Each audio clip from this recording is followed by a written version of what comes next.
السلام علیکم ورحمۃ اللہ وبرکاتہ. میرا نام فوزیہ شاہد ہے اور میں حج عمرے کا سبجیکٹ جو ہے وہ پڑھاتی ہوں ادھر کورسز میں، اور حج عمرے کی ٹریننگ وغیرہ کی بھی میں انچارج ہوں. تو آج اب جو نیا ٹاپک ہے ہمارا وہ یہ ہے کہ حرمین شریفین میں بیٹھ کے کیے جانے والے نیک اعمال اور ایسے کام جو کہ نہیں کرنے چاہیے. تو آپ لوگ جب اپنی ورکشاپ کریں، ٹریننگ کریں، تو اس میں لوگوں کو آپ یہ بتائیں کہ وہ جس مبارک سفر پہ جا رہے ہیں اس میں 5 دن تو حج کے جو ہیں وہ منا، عرفات، مزدلفہ وغیرہ میں گزریں گے، لیکن اس کے بعد آگے پیچھے دن جو ہیں وہ مسجد الحرام اور مسجد نبوی میں گزارنے ہیں. اور یہ سفر ایک طرح سے ایسا سفر ہے جس میں وہ والی بات آ جاتی ہے کہ فمن ثقلت موازینہ، جس کے اعمال نامے بھاری ہو جائیں. تو جب وہ دونوں مسجدوں میں بیٹھیں تو ایسے کام کریں زیادہ سے زیادہ جس سے ان کے موازین بھاری ہوں، نہ کہ ایسی غلطیاں کریں کہ جو انہوں نے نیکیاں کمائی ہیں وہی ان کی نیگیٹو مارکنگ شروع ہو جائے. آپ صلی اللہ علیہ وسلم نے فرمایا کہ 3 مساجد کی طرف سفر کرنا باعث اجر اور ثواب ہے. اسی طرح آپ سب نے یہ بھی پڑھ رکھا ہوگا کہ مسجد الحرام میں ایک نماز کا اجر جو ہے وہ 1,00,000 گنا ہو جاتا ہے، اور مسجد نبوی میں 1,000 گنا ایک نماز کا اجر ہو جاتا ہے. تو اسی لیے ہم نے یہ آپ کو یہ ہینڈ آؤٹ بھی دی ہے کہ ایسے کاموں کو دیکھا جائے کہ مسجد الحرام اور مسجد نبوی میں بیٹھ کر کیا کیا نیک اعمال کیے جا سکتے ہیں اور پھر کن کاموں سے بچنا ہے. تو سب سے پہلے آپ دیکھیں کہ نماز کے لیے مسجد کی طرف آتے ہوئے صاف ستھرا اور ساتر لباس جو ہے وہ پہننا چاہیے. یہ لوگوں کو بتانے کی بات ہے. مسجد میں داخل ہوتے ہوئے دایاں پاؤں اندر رکھ کے دعا پڑھنی چاہیے. تحیت المسجد ادا کرنا چاہیے سوائے اس کے کہ جب احرام کی حالت میں، اس وقت کیا ہے کہ عمرہ کرنا زیادہ افضل ہے. پھر اس کے بعد جب اذان ہو تو اذان کا جواب دیا جائے. جب آپ اپنے ٹریننگ سیشن رکھیں اپنی برانچز میں تو ان کو اذان کا جواب دینا سکھائیں کہ اذان کا جواب کیسے دینا ہے، پھر درود پڑھنا ہے، پھر دعا پڑھنی ہے. نماز کے لیے مسجد میں وقت سے پہلے آنا، اذان سے پہلے آنا اور اگلی صفوں میں کسی کو تکلیف دیے بغیر جگہ تلاش کرنا اور بیٹھنا. ہوتا یہ ہے کہ جس وقت اذان ہوتی ہے اس وقت لوگ اپنے کمروں سے نکلتے ہیں، اور خصوصاً خواتین کے لیے تو یہ انتہائی غلط بات ہے کہ وہ اس وقت مردوں میں گھس کے اور پھر وہ مسجد کی طرف جائیں. دیکھیں جو مسجد الحرام ہے اور جو طواف کی جگہ ہے وہاں اور بات ہے، اس کے باہر کیا ہے، سب بازار ہیں. ہوٹلوں کے آگے اور ہوٹلوں کے نیچے سب بازار ہیں. وہاں راستوں میں خواتین مردوں میں گھس کے اندر آتی ہیں تو وہ انتہائی غلط بات ہے اور اپنے اعمال کو ضائع کرنے والی بات ہے. آپ سب جانتے ہیں کہ خواتین پر یہ فرض نہیں ہے کہ وہ مسجد میں جا کے نماز پڑھے، لیکن اگر اس صورت پہ وہ جائے گی مسجد کی طرف، یہ آج بار بار آپ لوگوں کو بتایا جا رہا ہے بار بار کہ یہ لوگوں کو اس چیز کی نصیحت کرنے کی ضرورت ہے جو لوگ حج پہ جا رہے ہیں. تو بہتر یہ ہے کہ دیکھا یہ گیا ہے کہ اذان سے آدھا گھنٹہ پہلے اتنا رش نہیں ہوتا.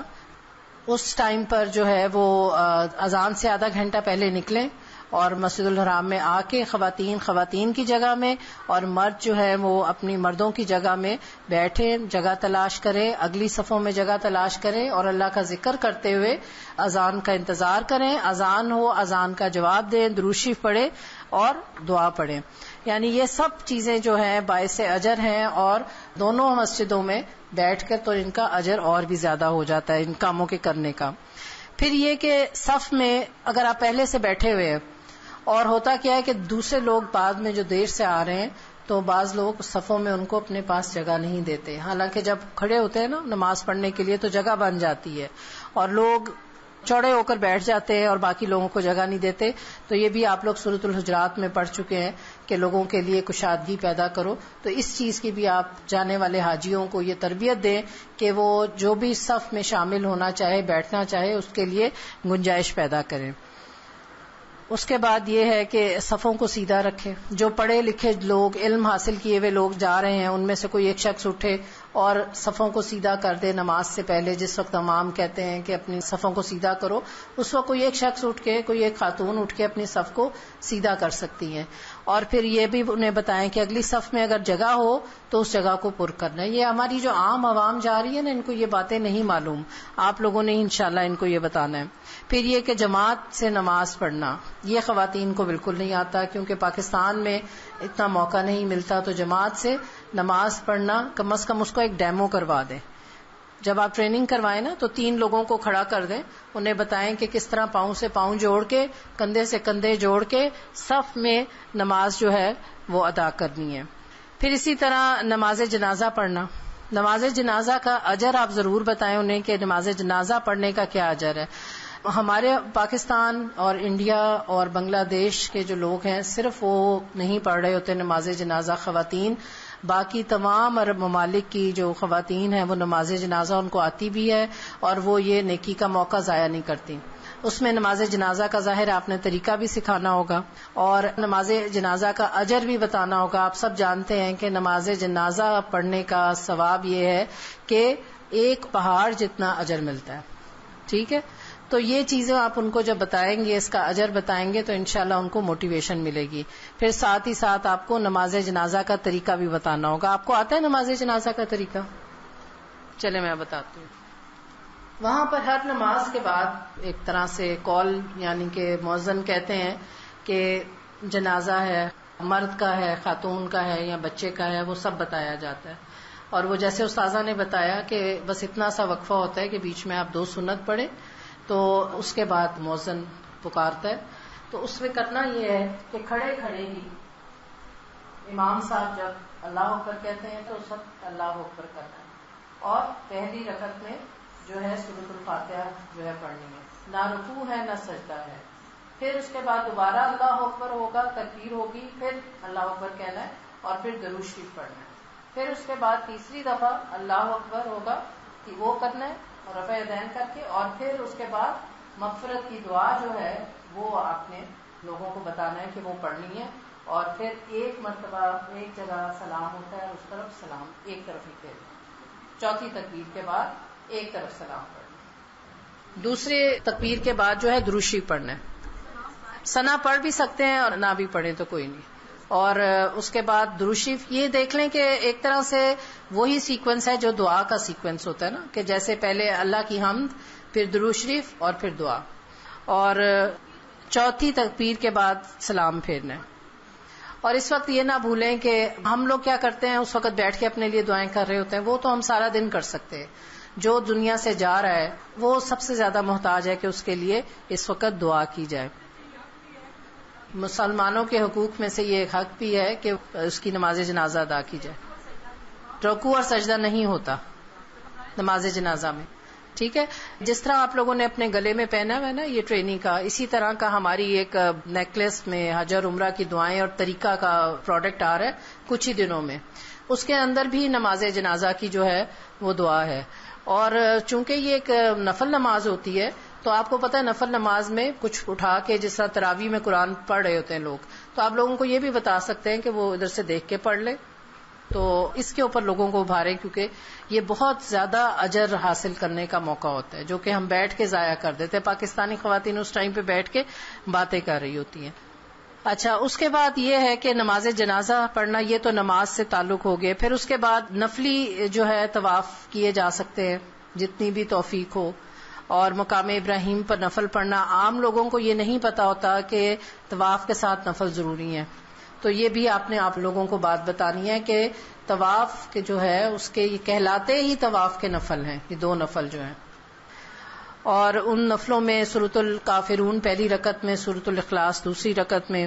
پھر اسی طرح یہ کہ تھوڑی سی ٹائم مینجمنٹ آپ لوگوں کو بتائیں، اور یہ بھی بتائیں کہ دیکھیں ہم اپنے کمروں میں، آرام دہ کمروں میں، ہم اپنے آرام دہ گھروں میں ساری زندگی رہتے ہیں. یہ سفر ہم حج کا فرض پورا کرنے کے لیے اور نیکیاں کمانے کے لیے یہ کرتے ہیں. تو کوشش کریں کہ زیادہ سے زیادہ وقت اپنا مسجد الحرام میں گزاریں. اس کے لیے تھوڑی سی آپ ان کو ٹائم مینجمنٹ بتا دیں کہ مثلا یہ ہے کہ فجر کی نماز پڑھی، اس کے بعد عشاء کی نماز پڑھ کے اور کمرے میں جا کے آرام کریں. ظہر سے پہلے آ جائیں آرام کر کے، اور ظہر بھی وہاں پہ پڑھے اور عصر بھی وہیں پر پڑھے، اور اس کے درمیان جو ہے اپنی عبادات جو ہے وہ کر سکیں. اور اسی طرح کچھ گھنٹے کے اعتکاف کی بھی نیت کر سکتے ہیں کہ یہ خاموشی اختیار کر کے اور اپنی عبادات جو ہیں وہ کرتے رہیں. پھر وہ عبادات کیا ہیں؟ قرآن مجید کی تلاوت کرنا، قرآن مجید کا ترجمہ پڑھنا. جن لوگوں کو ادھر موقع نہیں ملتا وہاں ریکس پہ قرآن کی تفسیر اردو کی بھی پڑھی ہوتی ہے، وہ بتائے ان کو کہ وہاں پہ پڑھی ہوتی ہیں، آپ وہ ترجمہ پڑھ سکتے ہیں. پھر اس کے بعد قرآنی اور مسنون دعاؤں کی کتابیں لے جائیں، وہ پڑھیں بھی قبولیت کے اوقات میں. قبولیت کے اوقات بھی انہیں بتائیں کہ کون کون سے قبولیت کے اوقات ہیں، مثلا اذان اور اقامت کے درمیان، ٹھیک ہے، جو قبولیت کے اوقات ہیں، جمعے کی گھڑی کا، عصر کے بعد کی گھڑی کا، یہ سب چیزیں بھی بتائیں انہیں. پھر اس کے بعد یہ کہ قرآنی اور مسنون دعائیں پڑھیں بھی، اور جو دعائیں نہیں یاد، جو ادھر رہ کے اپنے ملک میں اپنے گھر میں مصروفیات کے باعث، وہاں پر کوئی ایک چھوٹی دعا یا کوئی ایک ذکر کو یاد کرنے کا ٹارگٹ رکھ لیں کہ یہ میں نے یاد کرنا ہے. پھر اس کے ساتھ ساتھ جو عام لوگ ہوتے ہیں انہیں حفظ کی عادت نہیں ہوتی، اور وہ نماز میں، فرض نمازوں میں بس چند صورتوں کی ریپیٹیشن رکھتے ہیں، سورہ اخلاص پڑھ لی اور سورۃ الکوثر پڑھ لی. تو یہ انہیں بتائیں کہ آپ وہاں ایک آیت کا بھی ٹارگٹ رکھ لیں روز کا، کہ ایک آیت میں نے یاد کرنی ہے، تو آپ کئی صورتیں وہاں سے یاد کر کے لوٹیں گے. اور اس کا بھی بہت اجر ہے. آپ کو پتہ ہے نبی اکرم صلی اللہ علیہ وسلم کی مسجد میں بھی علم حاصل کرنا، اور مسجد الحرام میں بھی علم حاصل کرنا اور دوسروں کو بھی جو دینا، علم دینا، اس کا بہت اجر اور ثواب ہے. اسی طرح اللہ تعالیٰ کا ذکر کریں، اور جب نماز پڑھ لیں، پھر نوافل پڑھ لیں، پھر اس کے بعد قرآن پڑھ لیں. پھر اب اگر تھوڑا تھک گئے ہیں تو لیٹ جائیں، تھوڑا سا اپنا بیگ سر کے نیچے رکھ کے اگر تھک گئے لیٹ جائیں. کیونکہ میں بتا رہی ہوں نا کہ ایسی ٹائم مینجمنٹ ہو کہ زیادہ سے زیادہ ٹائم ادھر گزرے، تو لیٹ کے پھر اللہ کا ذکر بھی کیا جا سکتا ہے. اور اس کے بعد خصوصاً فجر اور عصر کے بعد جو ہے اللہ تعالیٰ کا ذکر کرنا، اور صبح شام کی دعاؤں کا پڑھنا، ان کی دعاؤں کے کارڈز یہیں سے لے کے جانا، اس چیز کے بارے میں بھی لوگوں کو آپ بتائیں. پھر اس کے ساتھ ساتھ یہ ہے کہ پھر صدقہ آ جاتا ہے، مساکین پر صدقہ کرنا. بہت سارے لوگ وہاں پر ایسے آئے ہوتے ہیں جن کے پاس صرف ٹکٹ کے خرچہ تھا زیادہ راہ میں سے، اور سڑکوں پر اور فٹ پاتھوں پر سو رہے ہوتے ہیں. تو ان لوگوں کو جو ہے ایک طرح سے مالی صدقہ بھی کیا جا سکتا ہے. اور دوسرا یہ کہ آپ جن کو ٹریننگ دیں گے ان کو آپ بتائیں کہ جب ان کے گروپ والے ان کو کھانا دیتے ہیں وہ بہت ضرورت سے زیادہ ہوتا ہے، تو یہاں سے چھوٹے چھوٹے شاپرز لے جائیں، اور جو کھانا بچے وہ شاپر میں ڈالیں اور لے جا کے کسی راستے میں کسی بھی غریب کو جو سڑک فٹ پاتھ پہ بیٹھے اس کو وہ دیا جا سکتا ہے. پھر یہ کہ حرم میں بیٹھے ہوئے لوگوں کو آپ خود اگر پانی پی رہے ہیں، آپ کی نظر پڑ رہی ہے کسی کی طرف، وہ پیاسا ہے، اس کو آپ پانی پلا سکتے ہیں. پھر اس کے علاوہ انہیں بتائیں کہ سلام میں کثرت کریں، کسی کو جانتے ہیں یا نہیں جانتے لوگوں کو سلام کریں.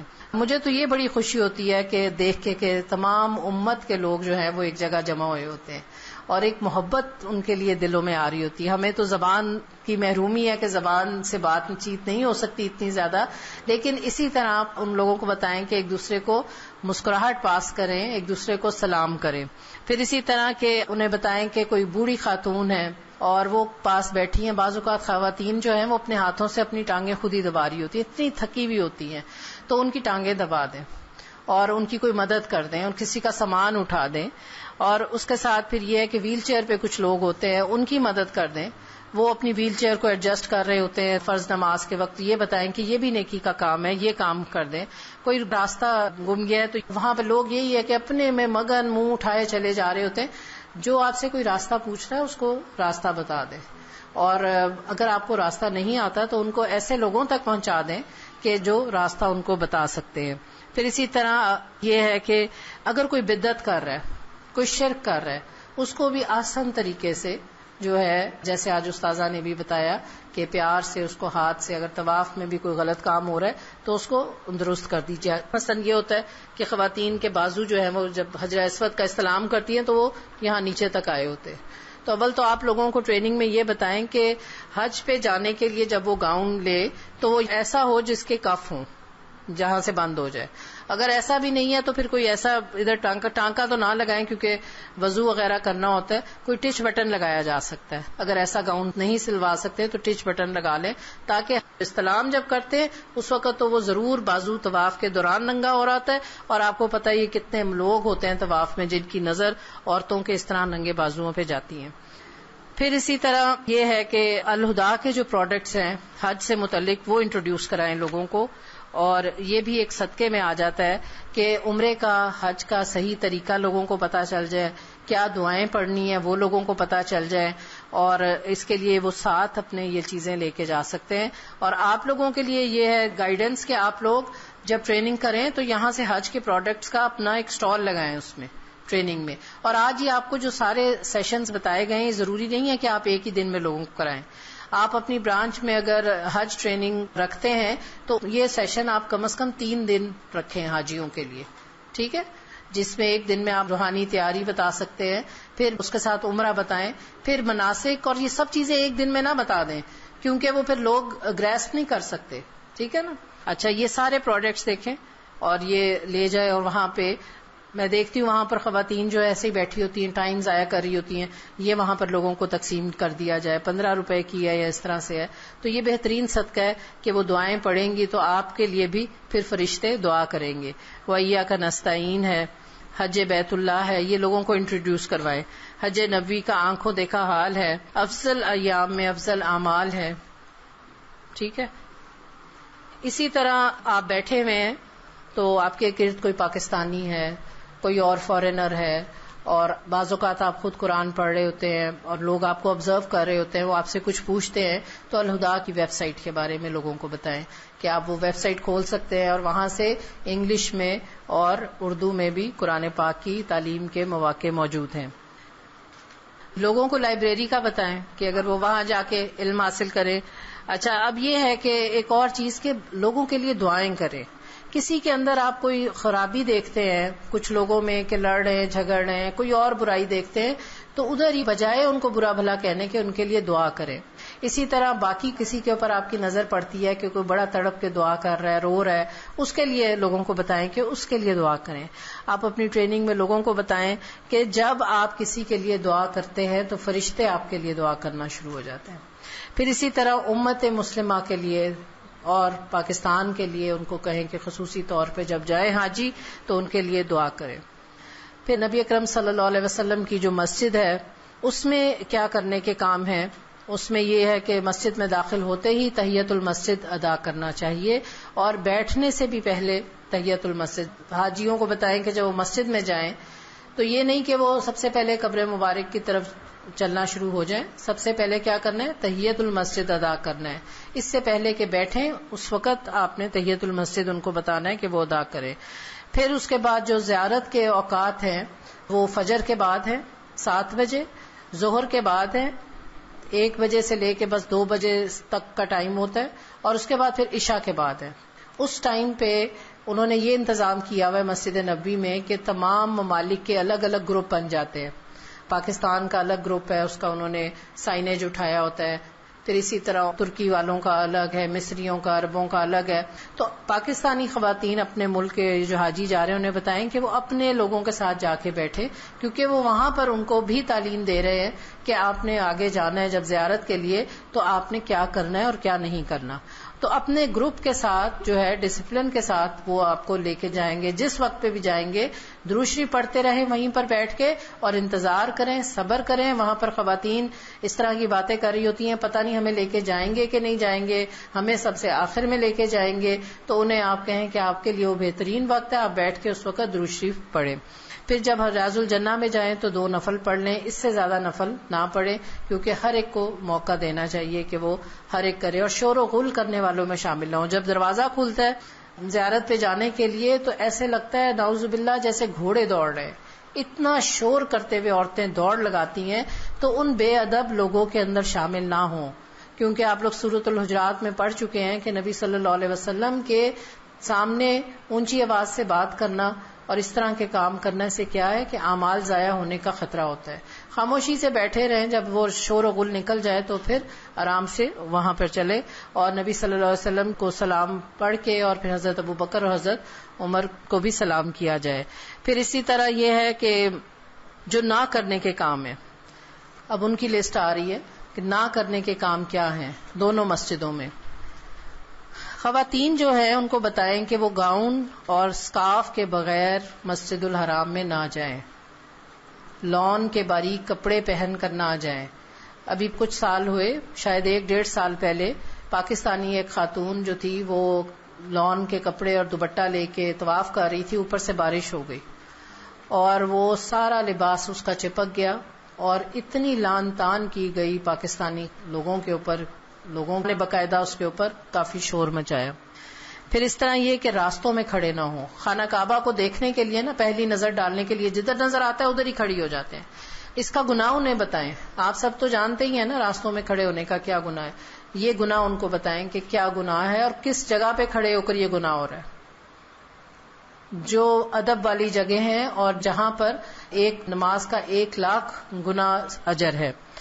پھر یہ کہ جو وہاں پر انتظامی امور کے لوگ ہوتے ہیں، جو اٹھا رہے ہوتے ہیں اور منع کر رہے ہوتے ہیں، ان کے ساتھ لڑ جھگڑ رہے ہوتے ہیں اور ان کی بات نہیں مان رہے ہوتے، تو آپ کو پتہ ہے اولی الامر کی بات ماننا جو ہے وہ فرض ہے، اس کے بارے میں انہیں بتائیں. حجر اسود کے بوسے کے لیے خواتین جو ہے وہ مردوں میں نہ گھسیں. اسی طرح رکن یمانی کو ہاتھ لگانے کے لیے خواتین جو ہے وہ مردوں میں نہ گھسیں. پھر یہ کہ مسجد میں دیر سے آنے کی صورت میں دوسروں کو تنگ کرتے ہوئے اگلی صف میں جانا، یہ بھی اس چیز سے بھی منع کریں کہ ویسے پہلے دیر سے آئے، اذان ہو گئی، اب یہ کہ میں نے تو سب سے آگے جا کے نماز پڑھنی ہے، تو یہ تو تنگ کرنے والی بات ہے. اور نبی صلی اللہ علیہ وسلم نے ایسے شخص کے بارے میں کہا تھا کہ دیر سے آیا اور لوگوں کو تنگ کیا. پھر یہ کہ مسجد میں کوئی گندگی نہ پھیلائی جائے، پانی نہ پھینکا جائے، کوئی اور کھانے پینے کے جو ریپرز ہیں وہ نہ پھینکے جائیں. پھر یہ کہ سارا وقت خواتین وہاں پر بیٹھ کے باتیں کرتی رہتی ہیں، اس چیز سے منع کریں اور انہیں بتائیں کہ یہ کیا مقام ہے، یہاں پر ذکر الہی کریں زیادہ سے زیادہ.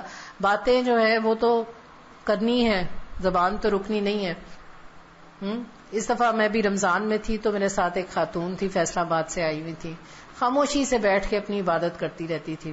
مجھے کہتی ہیں کہ آپ سے ایک مسئلہ پوچھنا ہے. میں نے کہا جی بتائیں. کہتی ہیں کہ یہ اتنی عظیم جگہ ہے، یہ اتنی عظیم جگہ ہے اور یہ عورتیں سارا وقت بولتی رہتی ہیں، سارا وقت بولتی رہتی ہیں. اور وہ رونا شروع ہو گئی اور کہتی ہیں کہ یہ تو اذان اور اقامت کے درمیان بھی بولتی رہتی ہیں. کہتی ہیں کہ ہم تو گھر میں بھی نہیں بولتے، ہمیں تو ہمارے بزرگوں نے منع کیا ہوا ہے کہ زبان زیادہ نہیں چلانی، ہماری بچپن سے اس پہ تربیت کی ہوئی ہے. تو میں نے تو گھر میں ایک ڈائری رکھی ہوئی ہے، جب میرا بولنے کو نہیں دل کرتا اور میں ایسی کیفیت میں ہوتی ہوں تو میں اس ڈائری پہ لکھ کے بات کرتی ہوں. اور میں نے اپنے بچوں کی بھی اسی طرح ہی تربیت کی ہوئی ہے. میں نے اتنا ان سے سیکھا کہ میں آپ کو بتا نہیں سکتی. تو یہ چیز لوگوں کو بتانے کی ہے کہ باتیں تو کرنی ہی کرنی ہے. ہم اپنے ملک میں بھی آ کے باتیں کرتے رہیں گے. اب پھر کیا ہوتا ہے، مسجد الحرام میں بیٹھ کے غیبتیں ہو رہی ہوتی ہیں، اپنی اپنی بہوؤں کی، نندوں کی، ساسوں کے قصے سنائے جا رہے ہو. تو اس وقت ہم یہ بات کریں گے مسجد الحرام میں بیٹھ کے کیا کام کرنے اور کیا کام نہیں کرنے. یہ آپ لوگوں نے لوگوں کو بتانا ہے کہ اتنی نیکی کے سفر پہ جاتے ہوئے یہ نہ ہو کہ ان کی نیگیٹو مارکنگ ہو جائے ساری. ٹھیک ہے نا. تو یہ کس چیز کی احتیاط کرنی ہے. پھر یہ کہ جمعے کی جو نماز ہو رہی ہوتی ہے اس کے خطبے میں باتیں ہو رہی ہوتی ہیں، کیونکہ عربی زبان نہیں پتا، امام صاحب خطبہ دے رہے ہیں.